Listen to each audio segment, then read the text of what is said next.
ఇవన్నీ పబ్లిక్లోకి వెళ్ళేటప్పుడు సహజంగా ఓ మంచి పాలన కావాలని కోరుకుంటారు కదా. ఈ మంచి పాలన అనేటటువంటి ఆల్టర్నేటివ్ ఎవరున్నారు అంటే ఏబి వెంకటేశ్వరరావు గారు లాంటి వాళ్ళు అంత కాదు నాకు తెలిసి. అది ఏ టీము బి టీం లాగానే ఉంటుంది. ఆయన వీళ్ళు చెప్పేటటువంటిది మంచి, దాన్ని ఏమంటారు మనం వీళ్ళని ఎలాగనొచ్చంటే క్రౌడ్ పుల్లర్స్ కారు వీళ్ళు, కానీ ప్రెషర్ గ్రూప్గా పనికొస్తారు. విమర్శించడం కాస్త కన్స్ట్రక్టివ్గా వాళ్ళు మాట్లాడితే కొంచెం అంటే శంకర్లోపుతో యుద్ధం పోస్తే ఎట్లాగో అట్లాంటిది అనమాట.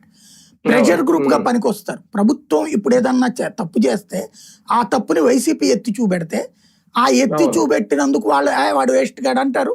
వీళ్ళు చెప్పినా కూడా ఒప్పుకోరు పబ్లిక్, తటస్థులు. సరే వైసీపీ వాడు అదే ఒప్పుకుంటాడు, టీడీపీ వాడు ఇదే ఒప్పుకుంటాడు.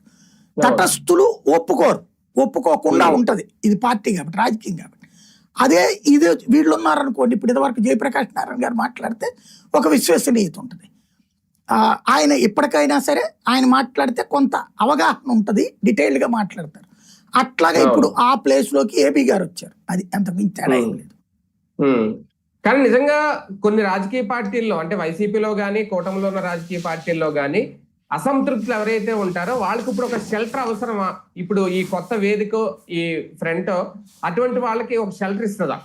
పనికిరాదండి. అంటే ఇప్పుడు కాంగ్రెస్ ఉంది, ఆ లెక్కనైతే కమ్యూనిస్టులు ఉన్నారు. వీళ్ళు అంత